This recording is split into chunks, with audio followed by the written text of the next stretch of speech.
제가 이 자리에 서면 항상 떨리는데 오늘은 이 찬양이 저에게 되게 힘을 주는 것 같아요. 네, 한 걸음 한 걸음 오늘도 잘 가보도록 하겠습니다. 오늘도 새해도 한 달이 지나고 2월이 되었습니다. 저는 교회에서 교육전도사로 있기 때문에 2달에 한 번씩 이 자리에 서게 됩니다. 그러니까 1년에 6번을 예꿈둥이 아이들이 아닌 이렇게 어른인 성도님들을 이렇게 만나 뵙게 되는데요. 예전에는 예꿈둥이에서 전했던 말씀으로 주로 이제 설교를 했었어요. 아무래도 가장 계속해서 묵상하는 말씀이다 보니까 그렇게 설교를 했었는데, 올해는 제가 높은 뜻 섬기는 교회에 온 지 5년째이면서 또 목사 안수를 또 받게 되는 해이기도 하거든요. 그래서 좀 뭐랄까, 올해 첫 오후 찬양 예배 설교를 준비하고 있는데 저한테 한 가지 생각이 들었어요. 올해에는 나에게 주어진 이 6번의 시간을 한번 잘 연결을 해보자, 이런 생각이 들었어요. 그래서 그렇다면 그 6번의 설교를 하게 되는데 그때 그 설교의 주제가 뭔가 관통하는 하나의 주제가 있어야겠다 하고 찾아야겠다 하고 이제 기도하는 와중에 제 마음에 가장 먼저 떠오른 것이 있었습니다. 무엇일까요? 당연히 모르시겠죠. 네. 네, 우리 교회였어요. 우리 교회. 근데 우리 교회는 어떤 교회냐? 저의 모교회일까요?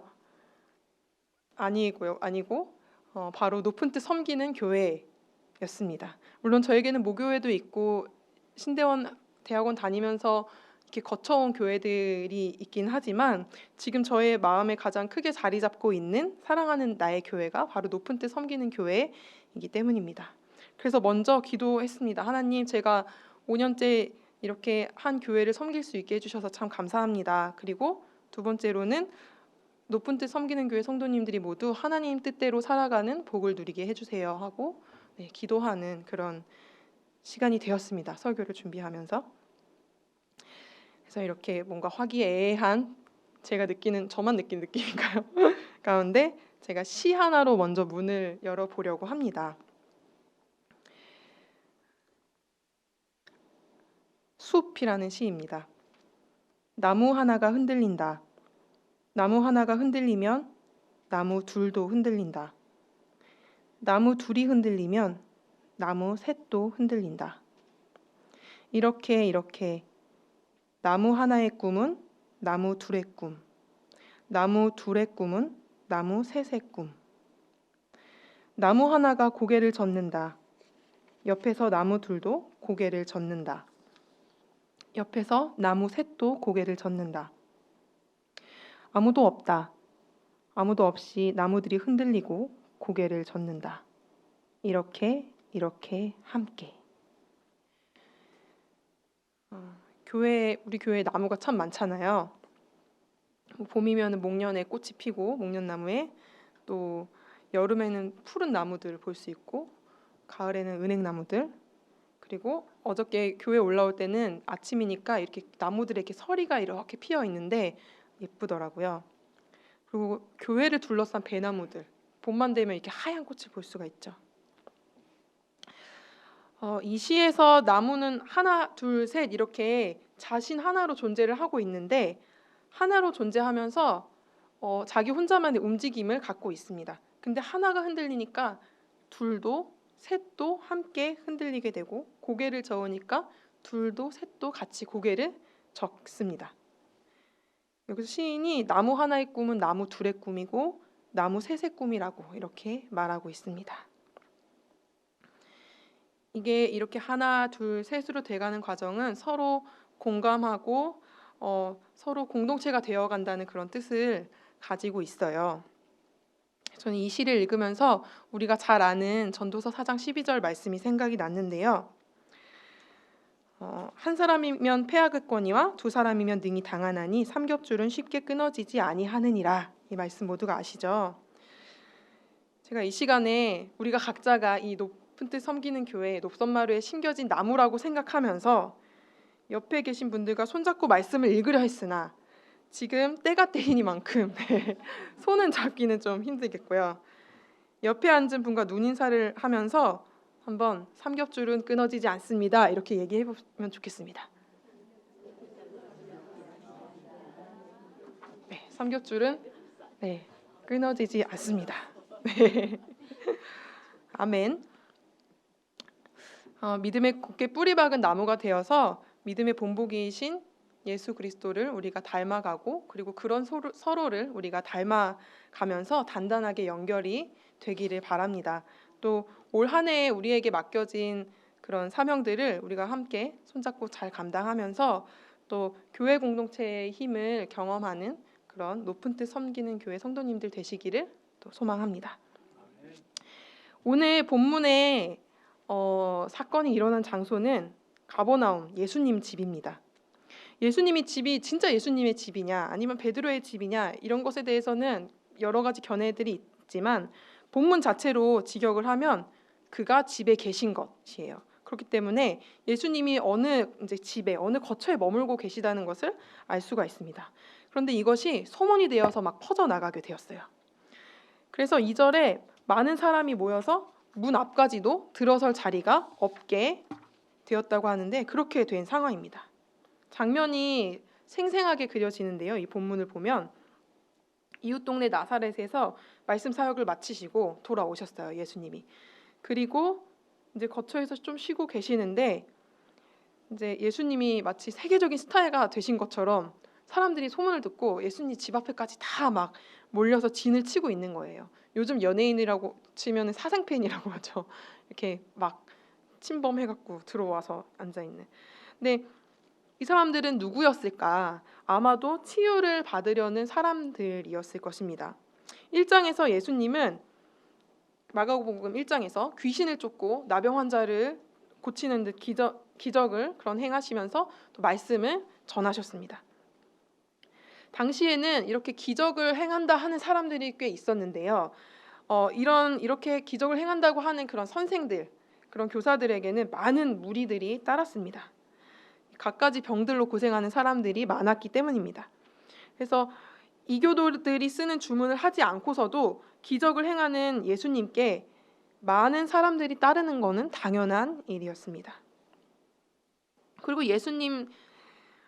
예수님에게는 예수님 그 당시에 들어볼 수 없는 그런 깨달음, 그런 새로운 종류의 가르침들이 있었습니다. 뭔가 사회나 종교는 사람들을 좀 억압하고 사람들이 너는 아주 죄인이고 너는 그래서 죄가 있고 이런 식으로 죄의식에 의해서 종교를 막 주입하고 그래서 회개해야 되고 제사를 드려야 되고 뭔가 제물을 바쳐야 되고 이런 식으로 이제 하나님을 알아갔었는데 그게 아니라 정말 그 죄악에 담대하게 맞설 수 있는 하나님의 사랑을 그렇게 예수님께서 가르치셨기 때문에 완전히 새로운 종류의 가르침이었고 하나님을 알아가는 것이었죠. 그래서 예수님은 뭔가 사람들의 그런 억눌린 마음을 통해서 자기 사람으로 만드는 것이 아니라 그런 오히려 억압을 일삼고 그 종교인들 그렇게 사람들을 그 종교로 끌어들이는 그 사람들을 오히려 일침을 그 사람들에게 날리시면서 싸우시고 그래서 예수님과 더불어 함께 다니던 제자들은 이제 당시에 로마 식민지를 지배하던 로마 군인들에게는 굉장히 경계 대상이 되셨습니다. 한마디로 예수님은 당시의 사회의 구석구석을 다 휘젓고 다니신 건데요. 그렇기 때문에 그 속에서 정말 희망 없이 살아가던 사람들, 병들고 가난하고 삶이 힘겨운 그런 사람들은 저 사람 근처에 있으면 뭐라도 생기지 않을까? 이런 뭔가 달라질까? 그런 마음으로 예수님을 따라 나섰습니다. 그렇게 1명, 2명, 3명이 모여들기 시작하면서 예수님 주변에는 정말 많은 무리들로 붐비게 되었습니다. 1장의 45절을 보면 동네가 붐벼서 들어가지 못하고 바깥 한적한 곳에 계셨다고 했는데요. 그럼에도 불구하고 사람들이 막 나와 있다고 되어 있어요. 요즘 말로 하면 인싸라는 말 그래도 몇몇 설교에서 좀 들어보지 않으셨나요? 인싸, 그죠? 네, 인사이더를 뜻하는데요. 어딜 가나 주목받고 모든 모임과 행사와 그런 걸 다 이렇게 환영받으면서 휩쓰는 사람, 그런 사람을 인싸라고 합니다. 그런데 이렇게 인싸의 삶이 마냥 인기를 얻고 이제 좋을 것만 같지만 사실 그렇지는 않잖아요. 여기 계신 분들 모두 한번 그렇게 인기를 한 번쯤은 얻어보신 분들 아닌가요? 네. 요즘 그 유튜브 채널을 많이 보는데 사람들이 그중에 근황 올림픽이라는 채널이 있어요. 혹시 아시는 분? 네, 모르시죠? 예, 그 근황 올림픽의 그 내용은 예전에는 주목받고 예전에 엄청 인기 있던 연예인이나 그런 사람들이었다가 지금은 볼 수 없는 그런 사람들을 찾아가서 인터뷰를 해서 영상을 만드는 거예요. 그래서 사람들한테 지금 구독자 수가 몇십만 명이 넘고 꽤 인기가 많은데요. 거기 나왔던 사람들 중에는 예전에 코미디언 오서방 아시나요? 네, 오서방 있고 그분의 근황도 있고 또 통아저씨 아시죠? 통아저씨도 있고 굉장히 옛날에 막 많이 텔레비에 나오고 했던 사람들 그런 분들이 나와서 자신의 삶에 대해서 얘기를 합니다. 근데 많은 그런 분들의 인터뷰를 보면 한때 잘 나갔을 때 인기가 많아지다 보니까 거만하기도 했고 또 다가오는 사람들 많이 다가오니까 사람들 분별하지 못하고 그냥 교제하다가 사기도 당하고 정말 과거가 힘든 사람들이 굉장히 많더라고요. 보니까 인기가 많아지면 그때 당시는 좋기는 하지만 그에 따른 책임, 부담감, 또 인기가 떨어지면 어쩌나 하는 그런 불안감들이 커져서 또 마음에 병이 생기기도 하는 것을 볼 수 있습니다. 또 혹여나 행동에 실수하거나 말실수 또 하게 되면 사람들이 그 사람을 보고 막 환호하고 있다가 그 기대가 한순간에 원망으로 바뀌는 것을 우리가 또 많이 볼 수 있습니다. 그래서 이런 사람들의 속성을 예수님 당연히 아셨겠죠. 그래서 그리고 그들이 무엇을 원하는지도 아신 예수님은 성서를 찬찬히 보시면 예수님이 때로는 그런 무리들과 자기를 막 쫓아다니고 환호하는 그런 무리들과는 거리를 두시고 좀 따로 떨어지시는 그런 모습을 볼 수가 있습니다. 혼자서 이제 산기도를 하신다거나 자신을 정치적 메시아로 여기면서 열망하는 그런 군중들을 떠나서 제자들보다 먼저 배를 타고 나가시는 그런 모습도 확인할 수 있고요. 예수님은 인기나 어떤 사람들의 그런 열망에 휘둘리지 않으시고 오히려 그들을 향한 마음을 지키시기 위해서 많은 노력을 하셨습니다. 본문으로 그래서 다시 한번 가볼까요? 3절입니다. 사람들이 북적북적하고 막 먼지도 나고 정신없는 그런 가운데 어디서인지 한 환자의 침상을 통째로 맨 사람들이 지붕을 뚫고 있습니다. 어떻게 지붕을 뚫지라고 생각을 하실 수 있는데요. 당시의 집 구조는 우리나라 같이 이렇게 기와나 이렇게 지붕 덮개가 이렇게 있는 형식이 아니라 그냥 평평한 형태의 천장이었어요. 그리고 그 천장은 보통 지붕에 뼈대가 있으면 거기에 이제 지푸라기나 이런 것들을 넣고 나뭇가지나 이런 걸 넣고 진흙으로 이렇게 해서 마르게 해서 그게 바로 천장이었는데요. 그렇기 때문에 지붕을 파낼 수가 있었습니다. 이 장면도 한번 상상을 한번 해보겠습니다. 지붕 위에서 누군가가 지붕을 막 파고 있어요. 한마디로 천장을 부수고 있는 거죠. 그리고 밑에서 또 한 사람이 이제 환자가 있고 매트리스를 이제 이렇게 들어서 올리고 있고 지붕 위에서는 또 사람이 줄을 당겨서 또 그 환자를 끌어올리고 있고 굉장히 복잡하고 정신이 없는 그런 상황입니다. 그리고 그 안에는 어떻겠어요? 예수님과 사람들 사이로 이제 흙먼지가 후두둑 막 떨어지고 있는 그런 상황입니다. 장면이 머릿속에 그려지시나요? 여러분의 이해를 돕기 위해서 여러분이라면 이렇게 하실 수 있으실까요? 많은 무리들이 예수님을 만나러 몰려들어갔고 굉장히 막 사람들이 바글바글한 상황이에요.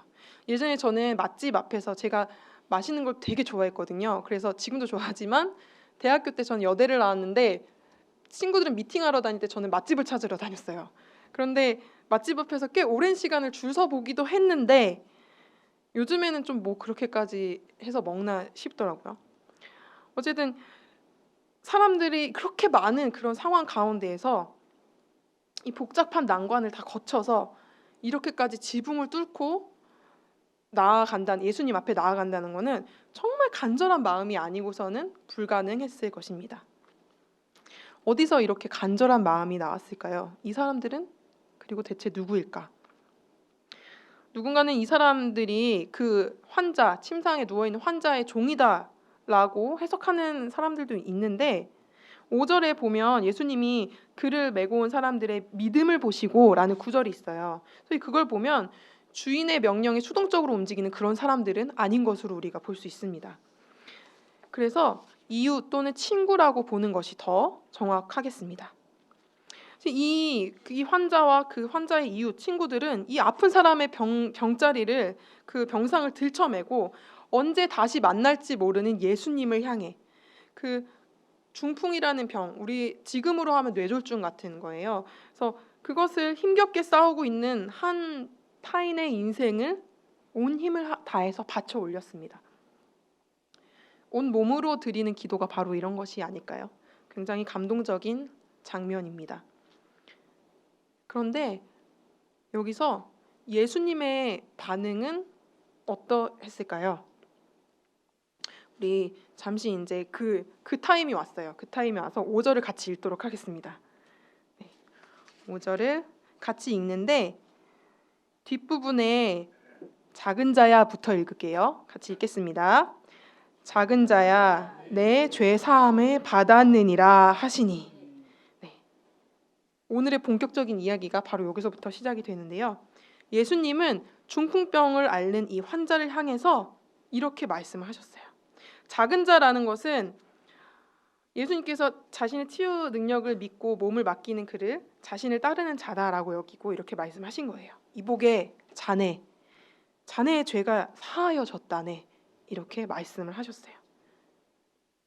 전 이 말씀을 보면서 여기까지 이렇게 온 힘을 바쳐서 왔는데 죄가 사하여졌다는 이 말, 이게 도대체 무슨 의미지? 이게 차라리 빨리 고쳐주셨으면은 바로 그냥 벌떡 일어나서 나갔으면은 더 기적적일 텐데 예수님 왜 이 말씀을 하셨을까? 그런데 예수님이 이 말씀을 하신 데에는 다 이유가 있었습니다. 당시에 그 유대 사회에서 질병이나 가난과 같은 그런 문제는 모두 무엇 때문인 것으로 여겨졌어요. 이게 무엇일까요? 맞습니다. 죄 때문인 것으로 여겨졌습니다. 그래서 당시는 이제 질병이나 재앙 이런 것의 과학적인 원인을 정확히 밝힐 수가 없었던 그런 사회이기 때문에 사람의 장애나 그런 것들이 원인으로 지목될 수 있었을 것입니다. 오늘날에는 뭐 이제 밖에 잔디밭에 앉아 있다가 유행성 출혈 이런 것들이 이제 뭐 쥐를 통해 설치류를 통해 옮겨지는 질병이다 이런 것들을 다 파악하고 알고 있지만 아주 옛날만 하더라도 뭐 그런 홍역이나 여러 가지 전염병들이 돌면 그게 이제 아주 죄의 문제로 쳐서 당시 종교인들이나 뭐 제사장들이라던가 아니면 뭐 더 조금 시대가 지나서 이제 사제들이 귀신을 막 축출하거나 뭔가 그런 놓고 기도하는 그런 일들을 했다고 해요. 가난의 문제 또한 다르지 않았습니다. 사실상 가난의 문제에서 제일 큰 원인은 일단 로마가 식민 지배를 하고 있고 그 사람들을 착취를 하고 있었기 때문에 지방의 이제 봉건 왕들이 재산 착취를 다 하고 있었기 때문에 그 개개인의 경제 생활을 불우하게 하는데 가장 큰 원인이었습니다. 그렇지만 그렇게 사람들이 알아차리도록 놔두지 않았겠죠. 그리고 무서운 십자가형도 있고 당시 사람들은 그래서 그로 인해서 발생하는 가난이나 뭐 영양 부족이나 그런 정신질환이나 여러 가지 질병들의 원인 이런 것들을 개인에게 돌리기 바빴습니다. 그런 각박한 세상을 살고 있던 많은 사람들은 자기들의 문제를 고쳐보려고 자신에게 내가 아주 어릴 때부터 자랄 때부터 이게 나의 죄 때문이야 라고 생각했던 그런 죄값, 이것을 해결해야만 내가 살아갈 수 있겠어 이런 마음이 있었기 때문에 예수님 근처에 가서 어떻게든 나아보려고 그런 죄로 인해 생긴 내 모든 문제들을 고쳐보려고 예수님께 몰려들었습니다. 그런데 사실 우리가 다 그런 존재들 아니겠습니까? 제가 선교 활동들을 여기저기 이제 많이 다녀 보았는데, 그래서 다양한 나라에 가서 다양한 인종과 다양한 종교인들도 만나고 이야기들을 들어봤는데, 아무리 고상한 교리를 가진 종교라고 해도 그들 모두 사실은 실제적인 삶의 이야기를 들어보면 가장 기도 제목 항상 가장 먼저는 가족의 건강과 나의 건강과 내 가족에 이렇게 국한되어 있는 것들이 많아요.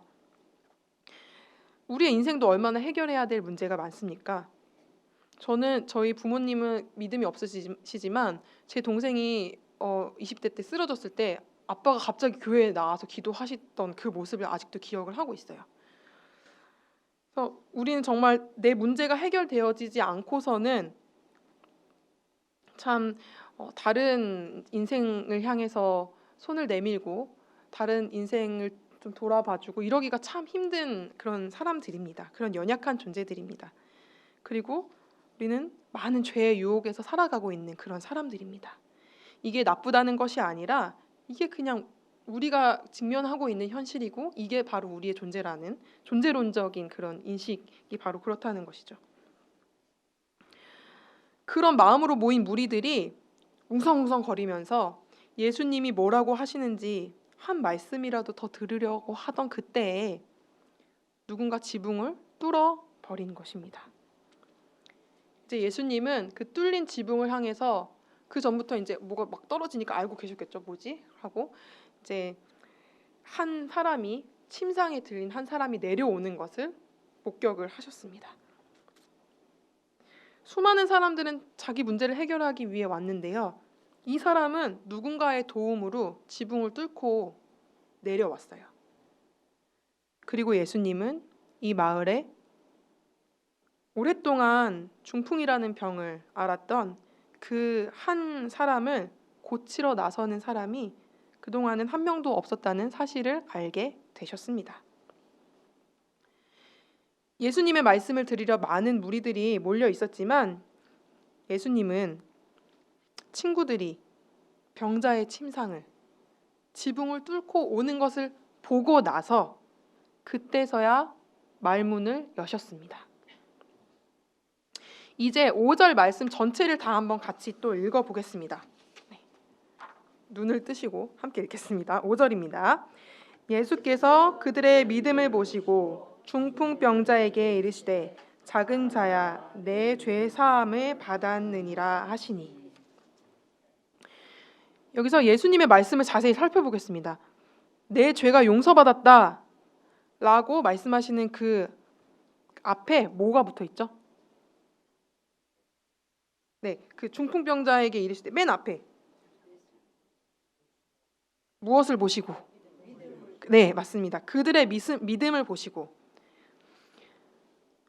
예수님은요, 오랫동안 병을 앓아서 누워서 기력도 없는 환자를 어떻게든 지붕을 뚫고서라도 빨리 예수님을 만나게 해서 고치겠다 이 마음으로 찾아온 이 사람들, 이 집에 지붕 뚫고 들어와서 이 침상을 둘러매고 있는 이 사람들의 믿음, 그 사람들의 그 진심을 보셨습니다. 죄가 용서받았다 이 말을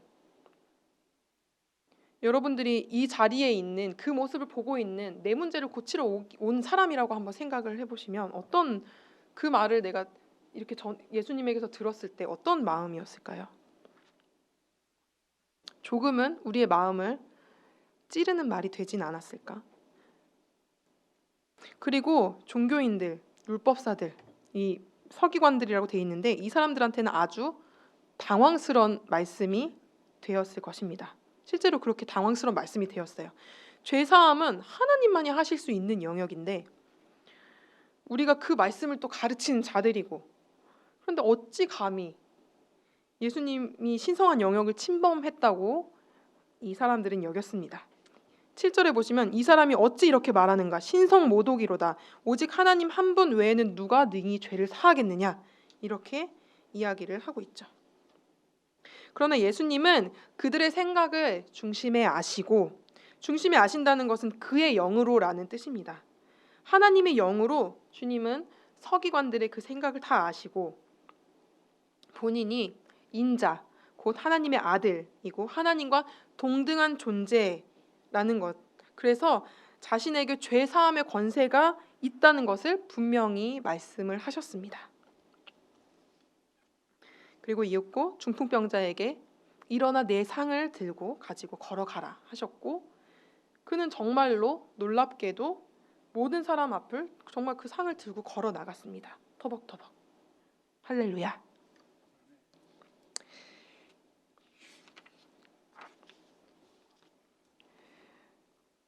저는 우리 이 높은 뜻 섬기는 교회가 이 말씀을 통해서 함께 좀 기억할 것이 있다고 생각을 해요. 인간의 질병이나 가난, 또 고통, 이 모든 한때는 죄의 문제라 여겨졌던 것들, 그런 많은 인생의 문제들에는 어느 한 개인의 잘못을 넘어서는 모두의 책임이 있을 수도 있습니다. 그것을 우리가 이 말씀을 통해서 한번 기억했으면 좋겠고, 그리고 더 중요한 것, 그 문제의 책임, 그것이 어떻게 해결되는가, 그것은 이 한 중풍병에 걸린 사람의 삶을 짊어지고 천장을, 지붕을 뚫어버리는 것 같은 그런 사랑의 실천 안에서 해결을 얻는다는 것입니다. 누군가 한 명이 가난의 문제, 어떤 그런 질병의 문제, 생존의 문제를 겪는다는 것은 그 사람이 바로 내가 될 수도 있다는 것을 의미합니다. 그래서 이런 문제 앞에, 우리 공동체 안에 또는 이 사회 안에 그런 문제 앞에 우리가 맞닥뜨렸을 때 우리는 나는 가난하지 않고 병들지 않아서 감사합니다 라고 생각할 것이 아니라, 하나님께서 아직 그 생사를 가르는 그런 상황, 그런 삶의 죽음과 삶, 그것의 고통과 그 모든 과정들을 함께 이겨내야 할 기회를 주셨다는 것을 겸손하게 받아들이고 그것을 우리의 사명으로 받아들여야 하는 것입니다. 때로 이 세상의 그런 문제들, 죄악된 문제들, 악한 것들, 유혹들과 싸워나가는 것은 매우 힘든 일입니다. 그리스도인들은 세상의 가치를 따라 사는 사람들이 아니라 예수님의 말씀을 따라 사는 사람들이죠. 그래서 이렇게 병상을 들어 옮기고 지붕도 뚫고 사람들의 오해를 받을지언정 이랬던 것처럼 우리는 밀물처럼 물려오는 그런 세상의 파도를 가르면서 거슬러 오르고 또 올라야 하는 그런 사람들입니다. 오늘 이 성경이 말하고 있는 것은 굉장히 명확합니다. 사람들이 저마다의 문제를 가지고 주님 앞에 나아갈 때 모두가 몰랐던 어느 한 사람의 아픔을 짊어지고 이기심의 지붕, 또 무관심의 지붕을 뚫어내는 사람들을 통해서 한 개인과 또 이 세상의 아픔이 치유를 받는다는 것입니다. 그리고 예수님은 그런 마음들, 그런 사람들과 함께 한다는 것입니다. 교회가 바로 그런 곳이 아니겠습니까? 누군가 강도당해서 길에 내팽겨쳐져 있을 때 그를 온 힘 다해서 구해내는 그런 사마리아인들이 모인 곳, 그리고 99마리 양이 잘 자라고 있고 문제가 전혀 없어 보이지만 밖에 잃어버린 한 마리 양을 향해서 애통한 마음을 가지고 그곳을 향해 손을 뻗고 내가 손해를 보더라도 감수하고 자신을 내어던지는 그런 사람들이 모이는 곳, 그곳이 바로 교회입니다. 모두가 1명, 2명, 3명 무관심하고 그래서 잘못된 일에 침묵하고 있을 때 나는 그렇게 행동하지 않는 사람이 되고 그것이 2사람, 3사람이 되는 곳. 이 세상 모든 사람들이 그건 불가능해 라고 말할 때 그것은 어려운 일이야 라고 할 때 그 일에 1명이 참여하고 또 2명이 참여하고 3명이 또 참여해서 아름다운 믿음의 몸짓, 아까 제가 읽어드렸던 그 시처럼 그렇게 움직임으로 함께 그 일을 이루어가는 그런 곳이 바로 교회인 것입니다.